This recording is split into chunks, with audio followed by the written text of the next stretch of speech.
네,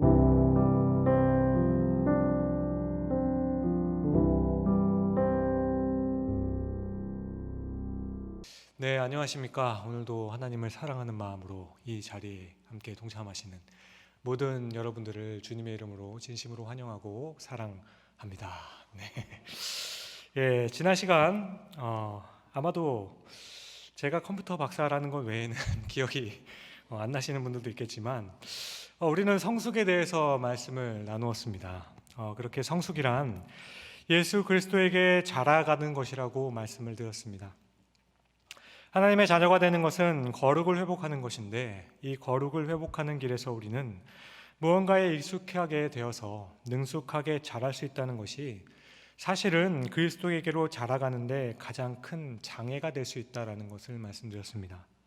따라서 성숙을 이해하기 위해서는 익숙함과 능숙함이 아니라 그리스도 안에서 자라가는 성숙함에 대해서 대조하여 말씀드렸습니다. 그래서 결국 아주 아이러니하게도 이 성숙은 우리가 성숙할 수 없다고 느낄 그때가 바로 성숙의 시작이라 말씀드렸습니다. 이어서 오늘 우리가 함께 살펴본 본문도 이 자라감에 대해서 말씀합니다. 성숙은 사전적인 의미로 자라가는 것, 무르익어가는 것입니다. 오늘은 이 자라감에 있어서 특별히 지식의 자람에 대해서 말씀을 나누어 볼까 싶습니다. 오늘 말씀은 교회와 교인들을 위한 바울의 기도입니다.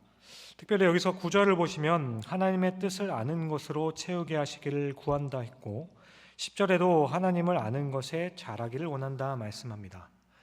여기서 말씀하고 있는 하나님을 아는 지식 혹은 하나님의 뜻에 관한 지식은 일반적인 지식이 아니라 특별한 지식, 하나님의 뜻에 대한 온전한 지식을 뜻합니다. 그렇다면 도대체 하나님의 뜻을 아는 지식이 자라감이란 과연 무엇을 뜻하는 것일까요? 이것이 과연 믿음의 성장과는 어떤 관계가 있을까? 오늘 이 부분에 대해서 함께 나누어 볼까 싶습니다. 여러분들은 믿음이 성숙하면 하나님의 뜻을 잘 알 수 있게 된다 생각하십니까? 신앙생활, 교회생활 뜨겁게 잘 하고 하나님을 정말 뜨겁게 사랑하며 또 사랑하기 시작하게 되면 우리는 하나님의 뜻을 잘 알게 되는 것입니까? 아마도 많은 사람들이 그럴 거라 생각합니다. 그런데 우리가 자주 경험하는 것처럼 하나님의 뜻이 무엇일지 우리는 자주 간절하게 기도하지만 우리가 하나님의 뜻을 그 순간 발견하게 되거나 하나님의 뜻을 알게 되는 그 경우는 굉장히 드뭅니다. 여러분들은 안 그러셨습니까? 우리는 정말 많은 기도의 제목들로 기도를 했습니다. 결혼할 때, 사업을 시작할 때, 무엇을 하든지 계속 기도를 했습니다. 그런데 그렇게 열심히 기도했을 때 하나님의 뜻이 이거다라며 알게 되던가요? 마음의 확신, 느낌이 좋음? 그것이 과연 하나님의 뜻을 알게 되는 겁니까? 우리는 아무리 기도해도 하나님의 뜻을 알 바가 없습니다. 왜 우리는 하나님의 뜻을 알 수가 없을까? 이 부분에 대해서도 기도하면 할수록 더 오리무중이라서 그 이유가 무엇인지 또 생각해 봅니다. 그리고 많은 사람들은 아마도 나의 믿음이 부족해서 그런 것은 아닐까 생각하게 되죠. 그래서 나는 부족하지만 하나님의 뜻에 관해서 목회자들은 그래도 믿음이 좋으니까, 그래도 나보다 성숙하니까 목회자들은 하나님의 뜻을 잘 알 것이라 생각하고 하나님의 뜻에 대해서 묻기도 합니다. 그런데 이때 아주 엄밀히 말하면 하나님의 뜻에 관해서 묻는 것이 아니라 하나님의 뜻이 무엇인지 묻기도 하죠. 이렇게 말이죠. 목사님, 이 사람과 결혼하는 것이 맞습니까? 그것이 하나님의 뜻인가요? 지금 이 직장을 옮기는 것이 하나님의 뜻입니까? 제가 가게를 하나 열려고 하는데 지점이 좋은 곳 2개가 났습니다. 어느 곳에 여는 게 하나님의 뜻이겠습니까? 이 질문은 굉장히 무서운 질문이죠. 왜냐하면 만약 한 군데 골라주면 잘 되면 좋겠지만 안 되면 누구 책임입니까? 알려준 사람의 책임이기 때문이죠. 사랑하는 성도 여러분, 우리가 너무나도 간절하게 하나님의 뜻을 알고 싶어 합니다. 그래서 믿음이 부족해서 나는 잘 모르겠으니까 목회자는 좀 알까 싶어 기대하는 경우가 더러 있죠. 하지만 물론 설령 그런 은사를 받은 사람이 있고 미래를 맞출 수 있는 분이 있다고 생각해 봅시다. 그런데 이것이 믿음의 성숙과 관계가 있는 것일까? 그렇지는 않은 것 같습니다. 이 은사라는 단어의 헬라어는 카리스마, 그 뜻은 은혜로 주어지는 선물이라는 뜻입니다. 그러니까 은사는 은혜로 주어지는 선물이기에 우리의 믿음의 그 성숙 여하에 따라서 주어지는 것이 아니라는 거죠. 그래서 사실은 이렇게 하나님의 뜻을 알고자 함에 있어서 그 뜻을 찾고자 하는 우리들의 마음에 문제가 있다라고 하는 거죠. 무슨 말인가 하면 많은 경우에 하나님의 뜻을 묻고 있는 사람들의 그 중심은 지나칠 정도로 기복적이라는 겁니다. 다시 말해 우리의 기도의 제목들을 엄밀히 살펴보면 하나님의 뜻을 묻고 있는 것 같지만 그 결국 중심에는 어떻게 하면 내가 좀 잘 되겠습니까? 이것을 질문하고 있는 거죠. 이것은 마치 점을 치는 것과 같은 겁니다. 어떻게 어디로 가야 내가 잘 되겠습니까? 누구와 살아야 행복하겠습니까? 이렇게 우리가 하나님께 묻는 것은 많은 경우가 기복적이라서 어디로 가면 잘 될 것인가를 묻고 있는 것이 문제입니다. 두 번째로 우리가 하나님의 뜻을 묻는 것에 있어서 우리는 지나칠 정도로 운명론적입니다. 우리는 뭔가 길이 다 정해져 있다라고 생각을 해요. 그래서 혹 선택을 잘못하면 내가 이 길을 갔어야 되는데 이 길로 가가지고 완전히 망할 것 같은 거죠. 따라서 길을 잘 들어가서 잘 따라가는 것이 하나님의 뜻을 따라가는 것이라고 생각한다는 겁니다. 어떤 분이 교통사고를 당해서 전신에 마비가 오게 되는 그런 사고를 당하게 되었습니다. 그래서 신방을 갔었는데요. 신방 중에 그분이 울면서 말씀하시기를 그날 내가 그 전화만 받지 않았어도 내가 그날 그 길로만 가지 않았어도 내 인생이 이렇게 되지 않았을 텐데 라고 하셨습니다. 이분은 이후로 평생 장애인으로 살아가는 그 원인을 가지 말아야 할 그곳으로 갔기 때문에 또한 받지 말아야 할 그 전화를 받았기 때문이라고 생각한 겁니다. 그런데 여러분 정말 그런 겁니까? 그런 거면 우리는 어떻게 살 수 있습니까?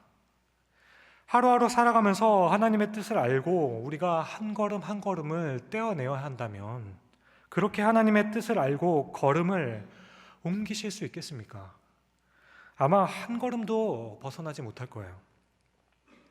지금 이 순간에도 이 자리에 앉아 계신 많은 분들이 있지만 이 자리에 오는 것이 하나님의 뜻인지 아닌지 또 이따가 끝나고 가실 때 내가 5분만 정도 더 기도했어야 되는데 조금 일찍 끝나는 바람에 완전히 망하는 수가 있는 겁니다. 그렇다면 어떻습니까? 여러분 그것을 우리가 알 수 있겠습니까? 우리는 하나님의 뜻을 너무 지나치게 운명론적으로 생각해서 은연중에 하나님의 뜻을 구하면서도 어떤 좋은 길을 찾는다고 생각하는 거죠. 그래서 나에게 하나님께서 정해주신 그 길이 완전한 길이 있는데 그 길을 따라가지 않으면 내가 망하게 되는 것이라 생각하는 거죠. 혹시 여러분들은 무엇이든지 결정하기 전에 기도부터 하세요. 이 말을 들어본 적이 있으십니까? 교회를 정하기 전에 그리고 여행을 떠나기 전에 누구를 만날 때에도 꼭 기도 먼저 하십시오. 많은 분들이 무엇이든지 결정하기 전에 기도 먼저 하라고 합니다. 그런데 이게 무슨 뜻입니까?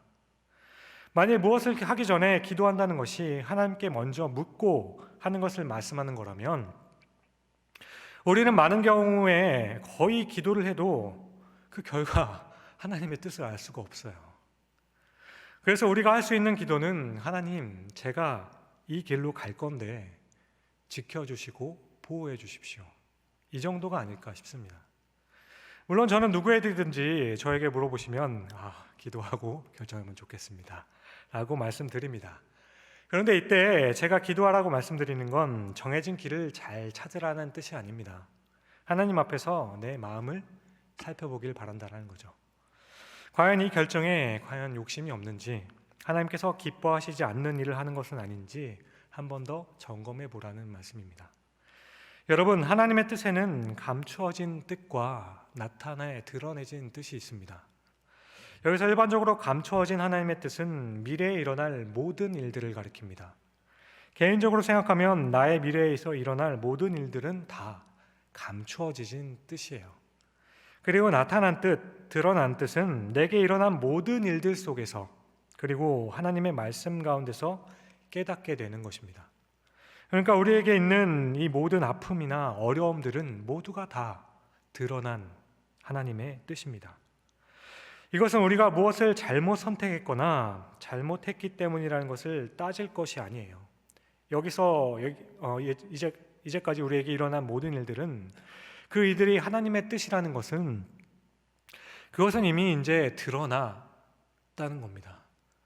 그러니까 지금 우리에게 있는 아픔들은 이미 드러난 하나님의 뜻이고 지금 제가 이곳에 서서 설교하는 건 역시도 하나님께서 드러내 주신 뜻인 겁니다. 그리고 우리에게만 허락해 주신 이 성경, 바로 하나님의 말씀이 우리에게 드러내 주신 뜻인 거예요. 그래서 우리는 이 말씀을 붙들고 하나님께서 나에게 주신 그 일들 가운데에서 어떻게 살아야 하는지를 고민하게 되는 거죠. 하지만 우리는 여전히 내일에 어떤 일이 일어날지 모르죠. 또 오늘 예배 후에 집으로 갈 때 과연 어떤 일이 있을지 우리는 모릅니다. 이것은 감추어진 하나님의 뜻이에요. 그러니까 이 감추어진 일들을 미리 아는 것이 하나님의 뜻을 아는 것이 아니라는 겁니다. 사랑하는 성도 여러분, 하나님의 뜻을 아는 것은 내게 주어진 이 상황에서 하나님께서 기뻐하심이 무엇일까를 하나님의 이 말씀을 통해서 깨닫게 되는 겁니다. 하나님의 뜻을 아는 것은 지금의 나의 상황에서 하나님께서 내가 어떻게 하는 것이 과연 하나님께서 기뻐하실지를 이 말씀을 통해서 깨닫게 되는 거예요. 따라서 오늘 바울이 하나님의 뜻을 아는 지혜와 총명을 채워달라는 이 기도는 모든 성도들이 하나님의 계획을 미리 다 알게 해달라는 그 기도가 아니라는 겁니다. 여기서 바울이 구하는 것은 일반적으로 드러난 하나님의 계시를 따라서 살아갈 수 있게 해달라는 그 기도를 하고 있는 거예요. 때로는 우리가 하나님의 뜻을 잘 알지 못하는 것이 믿음이 부족하기 때문이라 생각합니다. 그런데 이때 하나님의 마음을 헤아리지 못함이 우리의 믿음이 부족함이라고 한다면 이해할 수 있겠죠. 하지만 아직 드러나지 않은 그 감추어진 그 뜻을 구체적으로 알 수 있는 어떤 능력을 의미하는 것이라면 그것은 아니라는 겁니다. 물론 어떤 분들은 하나님의 뜻을 미리 아는 것이 하나님과의 깊은 관계를 의미한다는 그런 이해를 가진 분들도 있습니다. 그런데 조금 조심스럽기도 하지만 이 부분에 대해서는 굉장히 좀 경계해야 되는 겁니다. 우리는 종종 기도를 많이 하는 분들, 깊이 하시는 분들을 찾아와서 그분들에게 여쭤보면 이분들은 하나님의 마음을 헤아리기 때문에 하나님의 뜻을 알 수 있다고 이야기하는 경우가 더러 있습니다. 그래서 혹 목회자들 가운데에도 영적인 선배를 두고 어떤 결정을 낼 때에는 기도를 부탁하며 그 결정을 내릴 때 꼭 물어보고 기도를 부탁하는 경우가 있습니다. 그리고 기다렸다가 내가 기도한 답이 아니라 그분이 기도한 그 답대로 하는 경우가 있어요. 왜냐하면 그분은 그래도 하나님과 친밀한 관계가 있는 분이라서 다른 사람들은 몰라도 이분에게는 하나님께서 가르쳐 주실 거라고 생각하기 때문이죠. 이것은 사람들과의 관계에서도 그렇습니다. 남들보다 먼저 알게 되면 친분의 정도가 깊어지는 경우가 있습니다. 그래서 내가 제일 친하다고 생각했는데 내가 모르는 일을 다른 사람들에게 듣게 되면 굉장히 섭섭해지죠. 나는 그래도 내가 너랑 가장 친하다고 생각했는데 나한테는 왜 말해주지 않았냐라는 거죠. 하지만 이거 아무에게도 말하지 않았는데 너한테만 알려주는 거야 라고 하면 나중에 듣고 나면 별것 아닌데도 불구하고 그냥 기분이 좋아지는 경우가 있죠. 뭔가 대단한 정보를 공유한 것처럼 생각하며 우리는 너무나 가까운 사이구나 라고 하는 거죠. 물론 하나님께서도 이전에는 선지자를 통해서 말씀을 전하는 자를 통해서 말씀하시기도 했습니다. 하지만 적어도 오늘날에는 그리스도께서 모든 것을 이루시고 우리에게 이 성경을 주신 이날에는 직접적으로 주시는 계시가 없는 이 시대에서는 하나님께서는 특별히 어떤 사람에게는 친분이 있는 사람이 있어서 하나님의 그 계획을 미리 말씀해 주심으로 친분을 확인시켜 주시는 분이 아니라는 거예요. 사랑하는 성도 여러분, 하나님께서는 하나님의 원하심에 따라 그 일의 행하심에 있어서 하나님의 그 선하신 계획과 그 뜻대로 이루어 가시는 분입니다. 하나님께서는 더 친분이 있는 사람들에게 내가 이건 너만 알려줄게라고 미리 알려주시는 것이 아니에요. 그런 분이 아닙니다. 그러니까 하나님의 뜻을 아는 이 지식을 하나님께서 채우시기를 원한다고 했을 때 여기서 말씀하는 하나님의 뜻이란 각자를 향한 하나님의 어떤 계획이나 어떤 미래에 대한 그 계획을 말씀해 주신다라는 의미가 아니라는 거예요. 여기서 하나님의 뜻을 아는 지식을 채우기를 원한다는 것은 사실은 모든 사람들을 향한 하나님의 그 계획과 하나님의 마음을 의미하는 겁니다. 그래서 하나님의 뜻으로 채워지기를 바란다고 할 때 하나님의 뜻을 아는 지혜와 총명은 이미 골로새 성도들이 알고 있는 겁니다. 우리도 알고 있는 것들이에요. 그래서 이 말씀을 들은 골로새 성도들은 혼란을 주고 있는 것이 아닙니다. 여기서 바울이 이야기하는 건 더 이상 덧붙여지지 않아도 되는 온전한 하나님의 뜻을 이야기하는 거죠. 예를 들면 하나님께서는 모든 사람들을 자녀 삼기로 하셨습니다. 이것은 우리 모두가 알고 있는 하나님의 뜻이죠. 이방인과 유대인이 화목하게 하시고 교회를 통해 모든 열방에 복음을 전하겠다 하셨습니다. 이것 또한 우리가 모두 다 알고 있는 사실입니다. 하나님의 계획이에요. 하나님께서는 원수 사랑하기를 원하십니다. 그들을 찾는 자들을 하나님께서는 버리지 않으시고 끝까지 동행해 주실 겁니다. 이것은 모두 하나님의 뜻입니다. 이것은 너무나도 분명하게 드러난 하나님의 뜻이에요.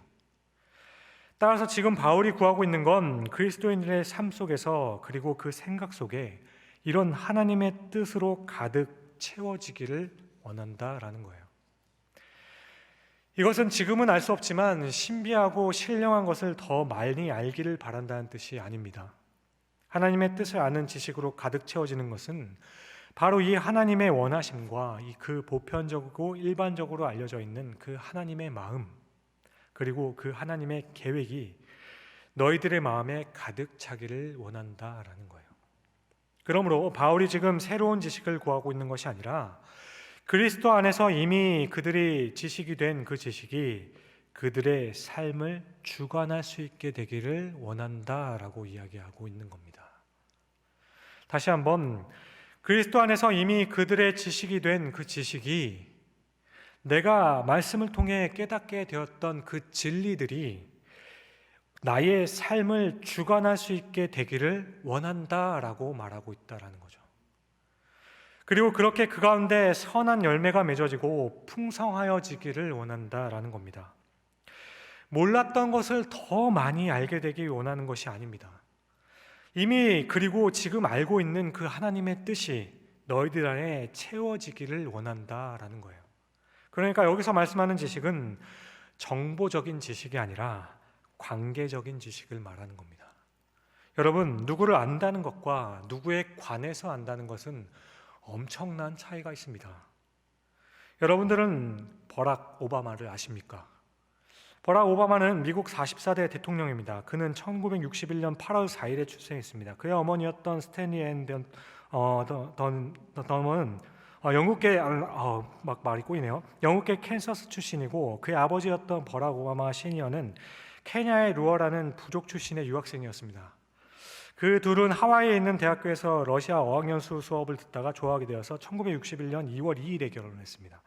1961년 2월 2일에 결혼하고 버락 오바마는 8월 4일에 출생했으니까 속도 위반한 거죠. 그리고 64년에 3월에 이 부부는 이혼을 합니다. 오바마 대통령에 대해서 아는 것에는 정도의 차이는 조금 있겠지만 제가 이렇게 열심히 말할 수 있는 것 인터넷 10분만 뒤져보면 나옵니다. 우리가 오바마에 대해서 알고 있는 것들, 정책들에 대해서도 참 많이 이야기할 수 있어요. 하지만 여기서 정도의 차이가 있다 하더라도 개인적인 친분이 없다는 점에서는 여러분들과 저 다 똑같은 겁니다. 오바마 모르는 거예요. 우리는 오바마는 모릅니다. 그냥 오바마에 관해서 그냥 꽤 지식을 알고 있을 뿐이죠. 그러니까 예수님에 관해서 우리가 얼마나 많은 것을 알고 있는 것에 상관없이 예수님을 안다고 말할 수 있도록 하는 것은 지식의 정도가 아니라는 거예요. 예수님을 아는 것은 예수님을 만난 적이 있는가, 서로 알고 있는가, 과연 예수님과 어떤 관계인가에 의해서 그 지식이 결정되어진다는 겁니다. 예수님에 관해서 인터넷 백과사전인 위키백과에서는 259개의 언어로 정말 방대한 내용으로 담고 있습니다. 하지만 이 모든 것은 다 정보적인 지식일 뿐이에요. 그런데 거기에 나와 있는 내용을 전부 다 알 수 없어도, 아무것도 몰라도 하나님께서는 나를 사랑하십니다. 주님이 나의 모든 죄를 용서해 주셨습니다. 하나님께서는 나를 위해 영원한 처소를 예비해 주셨고 끝까지 나와 동행하시며 선택하신 주권으로 나의 걸음과 길을 인도해 주십니다. 나는 이것을 압니다. 이것을 말할 수 있는 것이 바로 관계적인 지식인 겁니다. 따라서 믿음의 성장은 언제나 새로운 것들을 경험하고 새로운 지식을 습득하는 곳에서 얻어지는 것이 아닙니다. 믿음의 성장은 우리가 이미 알고 있는 것들, 예전에 깨달았다 할지라도 그것이 다시 깨달아지고 그것이 점점 더 넓게 우리의 삶의 영역을 서서히 주관하게 되어질 때, 이것이 바로 믿음의 성장과 성숙을 이루어가는 겁니다. 그러니까 이 관계적인 지식의 성장을 예를 들면 이런 거죠. 처음에는 하나님께서 나를 사랑하셨다고 하셔서 그 아들을 우리에게 주셨다는 것을 믿으면 천국에 간다는 그 말을 듣고 그냥 믿습니다. 이렇게 나는 천국에 갈 수 있다는 믿음의 확신을 가지게 되죠. 그런데 이 믿음이 처음에는 나로 하여금 희생을 만들도록 만들지 못했습니다. 환난이 고난이 오면 기뻐할 수 있도록 만들지를 못했고 오히려 하나님을 원망하게 만들고 믿는 것이 무엇인지 너무나도 짜증이 나며 실망하고 많은 실패와 어려움을 겪어야 했고 많은 의심의 그 과정을 겪게 만들었습니다. 그러나 이 믿음이 시간이 지나면서 나로 하여금 내 것을 희생하게 만들고 주님이 기뻐하시는 일이라면 내가 무엇이든지 하겠다는 그 열망이 생기기 시작할 뿐만 아니라 그 어떤 상황에서도 하나님의 선하심을 이제 더 이상은 의심하지 않게 됩니다. 이렇게 변하게 되면 이것이 바로 믿음이 성장하고 성숙해져 가는 거예요. 예전에 하나님의 뜻을 아는 그 지식이 우리의 삶 가운데서 그냥 평범하고 형통할 때만 느껴졌던 것이었다면 이제는 고난 가운데서도 그 형통하심에 겪었던 하나님을 경험하게 되는 거예요.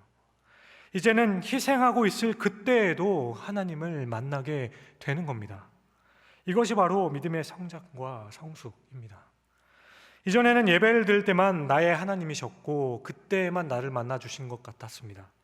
하지만 이제는 가정에 있으면서도 학원에서도 내가 어디를 가든지 삶의 어느 곳곳에서도 하나님이 나를 사랑하신다는 것을 느껴지기 시작하는 거죠. 여러분, 이것이 바로 지식을 통한 믿음의 성장과 성숙입니다. 이미 나에게 깨닫게 해주신 것, 나를 사랑하신다는 것, 알게 되는 것, 그게 바로 관계적인 지식에서 오는 성숙인 겁니다. 하나님을 안다는 것은 하나님에 관해서 안다는 것을 의미하지 않아요. 그런데 자꾸만 사람들은 하나님에 관해서 아는 것이 믿음의 성장이라 이야기합니다. 물론 하나님에 관해서 아는 것이 굉장히 중요하죠. 하지만 그것을 믿음의 성장과 비례할 수 있다 말할 수는 없는 겁니다. 여러분들은 삼위일체 아십니까? 예정과 선택의 교리를 아십니까? 우리가 어떻게 의롭게 되는지 그 과정에 대해서 설명할 수 있으십니까? 그런데 믿음이 자라면 이런 것들을 더 잘 알게 되던가요? 공부를 조금만 하면 익숙하게 알게 될지도 모르겠습니다. 그런데 이것을 잘 안다고 해서 하나님을 더 사랑하게 되지는 않는 것 같습니다. 많이 아는 만큼 그대로 하나님의 뜻대로 사는 것은 아닌 것 같아요. 신학을 배우며 삼위일체에 대해서 공부하여서 역사적인 그 배경과 그 부분에 대해서 여러한 다양한 학설들에서 줄줄들 다 외우고 있다 하여도 삼위일체에 대해서 그냥 성부와 성자와 성령께서 하나십니다, 이렇게 말하는 사람보다 하나님을 사랑하지 않는 경우도 있다라는 겁니다. 물론 지식은 모르는 것보다 좋지요, 필요하고 소중한 겁니다. 하지만 이것이 믿음의 성장을 의미하는 것은 아니라는 거예요. 물론 압니다. 처음 관계에 들어갈 때는 상대방에 대해서 너무나도 모르니까 알고 싶잖아요. 그러니까 질문하게 되죠. 그래서 예수님을 모르고 교회 생활을 하지 않았던 사람들은 교회 생활을 시작하면서부터 많은 것을 묻게 됩니다. 자꾸만 궁금한 것들이 생겨나요. 삼위일체 무엇인지, 예정이란 무엇인지, 교회에 있던 단어들이 굉장히 궁금해요. 그러면 교회 생활 많이 하신 분들에게 물어보죠. 이게 뭡니까? 그러면 뭐라고 하죠? 그냥 믿어. 믿으면 다 알게 돼. 그냥 믿을 수 없는 사람으로, 믿지 않았던 그 사람으로 있어서는 너무나도 답답한 거예요. 도대체 모르고 이해가 안 되는 것을 어떻게 믿으라는 것일까? 물론 그것을 충분히 설명할 수 없다는 것도 문제가 있겠지만, 근데 그냥 오래 신앙생활 하셨던 분이 말씀하셨던 것처럼 시간이 지나면 그 부분도 맞습니다. 그 부분이 하신 말씀이 맞아요. 얼마나 많이 아느냐에 따라서 하나님을 사랑하는 그 관계가 확인되는 것이 아니기 때문이죠. 일단은 알아야 교제를 할 수 있는 것 같지만 이 관계가 하나님께서 나에게 찾아오시면, 시작이 되면 이 관계적인 깊이는 정보의 지식에 따라서 깊어지는 것이 아니라는 겁니다. 이번 주 화요일에 우리 교회에서는 구역 영성기도회를 다녀왔습니다. 원래는 항상 목요일에 했던 것은 이번에 장소 문제가 있어서 화요일로 옮겼는데요. 우리 교회는 벌써 오래 했다고 들었어요. 근데 1년에 이게 딱 2번, 6월에 중보기도회, 9월에 구역 영성기도회라는 명칭으로 주중에 정교인을 대상으로 교회 밖에서 기도 모임을 갖는 겁니다. 그래서 그 주에는 주중에 사역을 하던 빌립 전도대와 중보기도회, 그리고 중보기도회 산하에 있는 어머니 기도회 이 모든 회원들을 포함해서 전교인이 함께 가서 기도하는 거죠. 이렇게 그 주에는 1년에 딱 2번뿐인 이 사역을 위해서 함께 집중하기 위해서 다른 주중의 사역들을 휴강하는 거예요. 이거 물어보시는 분들이 있어가지고 한번 대답 좀 드립니다. 그렇게 오래 가신 분들은 그 자리에 오래 가셨던 분들은 괜찮겠지만 처음 나오시는 분들이 있잖아요. 낯선 장소에서 어쩌면 낯선 사람들과 함께 모여서 기도하고 전심 식사 후에는 여러 가지 이야기를 나누기도 하죠. 그러면 그때 참 많은 관계들이 형성되는 겁니다. 사실 다른 분들이 주중에 뭐를 섬기는지 몰라요. 이때 다 같이 모이면서 아는 경우가 있습니다. 빌립 나가고 있구나. 중복 기도야. 어머니 기도회시구나. 이렇게 알게 되는 거죠. 심지어 가끔은 우리 교인이세요? 라고 할 정도로 생기는 경우도 있어요. 어쨌든 같은 기도 제목을 놓고 씨름하면서 함께 기도하다 보면 어떻습니까? 어떤 끈끈한 동지애 같은 것이 생겨요. 그렇게 어떤 때에는 기회가 되면 이제 서로의 속사정을 이야기도 하고 알게 되고 서로 기도해 주면서 그러면서 관계가 깊어져만 갑니다. 예전에는 막연하게 기도했던 것들이 이제는 구체적으로 기도하게 되고 서로를 위해서 기도해 주는 그 귀한 만남이 이루어지는 거예요. 그렇게 한번 갔다 오게 되면 어떻습니까? 그 권사님, 그 집사님이 아니라 우리 권사님, 우리 집사님이 되는 거죠. 관계의 그 정보에서 알매 관계로 바뀌는 거죠. 저는 이제 결혼한 지 9년이 넘어가고 있습니다. 굉장히 초짜인데요. 연애 기간을 합치면 16년 정도 돼요. 7년 정도 연애를 했으니까요.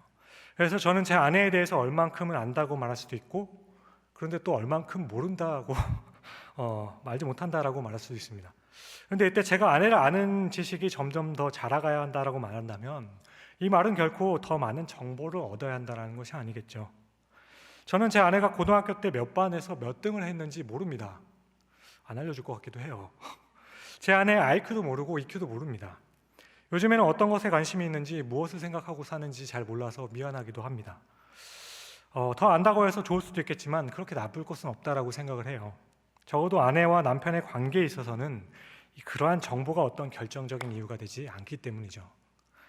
그럼에도 불구하고 제가 아내를 아는 지식에 자라가야 한다라고 한다면 그것은 아내에 대한 어떤 정보들을 내가 기억하고 있는 것이 아니라 어떻게 하면 아내를 조금 더 즐겁게 해주고 행복하게 해주는 일들을 함으로써 부부로서 그 사랑의 관계를 어떻게 하면 깊게 만들까를 고민하는 것일 겁니다. 예전에 어떤 성도님께서 저는 교회 생활 20년을 했는데 아직까지 성도이고 아무것도 잘 모릅니다라고 고백하셨습니다. 그런데 저는 그분의 그 고백에서 솔직히 위기의식을 전혀 느끼지 못했어요. 아니 어떻게 20년을 다니면서 칭이라는 단어 하나 모르십니까? 그 성화라는 단어 차이를 모르시나요? 30년의 교회 생활하면서도 어떻게 종교개혁의 그 슬로건을 모르십니까? 아니 어떻게 그 교회 생활하면서 창세기 22장의 말씀이 무엇이 있는지, 요한복음의 주제가 무엇인지를 모른다는 건가? 이렇게 의문하지도 않았습니다. 물론 좀 더 많이 알고 있으면 좋죠. 그런데 그분의 고백에서 위기의식을 느끼지 못합니다. 물론 이 말을 신학생이나 목회자 그리고 장로님이 그렇게 하셨다면 조금 위기의식을 느꼈기도 할 겁니다. 목회자가 저는 아무것도 모르고 주님만 사랑합니다 라고 하면 이런 목회자 신뢰하고 따라올 수 있겠습니까? 목회자는 교회에서 기능적인 면이 있잖아요. 그래서 성경에 대해서도 지식적으로 알아야 하죠. 하지만 성도님들이 모르는 게 많다고 해서 전혀 위기의식을 느낄 필요가 없었다라는 겁니다. 왜냐하면 이분은 저는 모르는 것이 너무 많아요 라고 고백했지만 그 뒤에 이어지는 말씀, 그래도 주님께서는 저를 사랑하시는지 알고 나도 주님을 사랑합니다. 이 고백을 진심으로 할 수 있기 때문이죠. 그 고백으로, 이 다짐으로 지금도 이 어린 목회자를 위해 기도해 주셨고 늘 위로해 주시기 때문입니다. 사랑하는 성도 여러분, 우리가 주님을 안다고 할 때 그것은 피상적인 지식으로 들리지 않고 친밀함이 되었으면 좋겠습니다. 주께서 너무나도 사랑하는 여러분, 하나님을 아는 이 지식이 자라난다 함은 시간이 지날수록 내가 알고 있는 그 하나님이 너무 소중하고 귀한 것입니다. 그래서 하나님과 동행하는 삶이 너무나도 점점 더 기뻐지는 것이에요. 그것을 의미합니다. 여기에는 지식이 어느 정도 역할을 할 수 있으나 도움이 되기도 하겠죠. 그러나 그 지식 자체가 하나님의 뜻을 아는 것으로 동일시되어서는 안 된다는 것을 말씀드리는 겁니다. 사랑하는 성도 여러분, 믿음이 자란다는 것은 하나님께 점점 더 가까이 나아간다라는 겁니다. 하나님과 점점 더 가까워지면 하나님을 더욱 많이 느낄 수 있게 되고 하나님만을 더욱더 생각하게 되는 겁니다. 교회에서만 생각나던 하나님이 이제는 내가 일을 할 때에도 자꾸만 생각이 나고 가정에서도 자꾸만 생각이 나는 겁니다.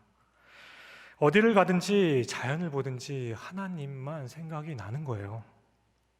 하나님에 관한 지식의 축적은 중요하죠. 하나님을 향한 찬양의 열정이 뜨거운 것도 중요합니다. 그것이 믿음의 성장을 보여주는 표시로도 사용될 수 있습니다. 하지만 가장 확실한 믿음의 성장의 그 성숙의 그 증거는 하나님을 생각하는 그 내 삶의 영역의 확장인 겁니다. 바로 이 관계에서부터 오는 확신입니다.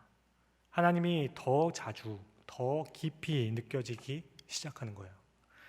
오늘 바울이 하나님의 뜻을 아는 이 지식으로 채우기를 원한다라고 한 것은 하나님에 관한 정보에 대해서 말하는 것이 아닙니다. 하나님의 계획과 뜻을 미리 알 수 있는 어떤 능력을 말하는 것이 아니에요. 하나님의 마음을 더 헤아릴 수 있는 나의 마음의 상태를 이야기하는 겁니다. 아버지의 마음을 알 수 있는 자녀의 관계를 이야기하는 거예요. 그래서 원수를 사랑하는 이 말씀이 이전에는 뭐 그렇지 지나갈 수 있었던 말씀이었다면 이제는 내 가슴을 후벼 파는 말씀이 되는 거죠. 범사에 감사하라는 이 말씀이 이전에는 그래 감사해야지 정도였다면 이제는 내 가슴을 파고 드는 겁니다.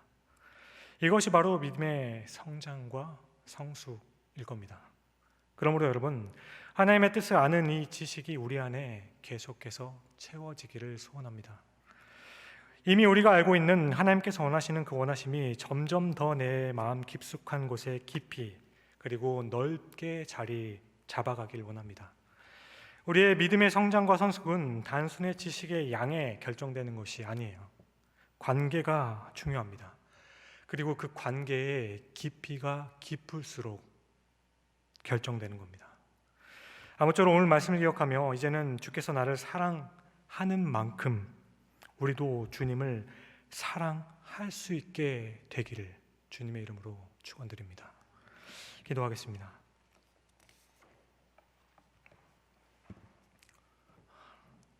사랑과 은혜가 풍성하신 주님, 오늘도 믿음의 성장에 관해서 생각해 보았습니다. 하나님의 뜻을 많이 아는 것을 성장이라 생각하고 돌아보면 우리가 모르는 것이 너무나도 많이 있어서 아무리 기도하여도 하나님의 뜻을 우리는 알 수 없을 것만 같아서 우리는 늘 믿음이 부족하다 생각했습니다. 그러나 주님, 우리의 삶을 주관하시는 분이 하나님이라서 우리의 모든 미래를 하나님께 맡길 수 있음이 곧 믿음의 성장과 성숙이라 믿습니다. 아무것도 모르지만 우리의 삶이 주님의 손안에 있다는 것을 아는 것, 이것을 알므로 인해 선한 열매들이 맺어지게 되고, 그리고 항상 감사하고 기뻐할 수 있게 되는 것, 이것이 믿음의 성장과 성숙임을 믿습니다. 감사합니다. 이 모든 말씀을 우리를 구원해 주시고 우리를 자녀 삼아 주사 아버지와 자녀로서의 깊은 관계 속에서 아버지를 마음껏 누리기를 원하시며 또 그렇게 할 수 있도록 도우시는 우리 구주 예수 그리스도의 이름으로 간절히 기도드립니다. 아멘.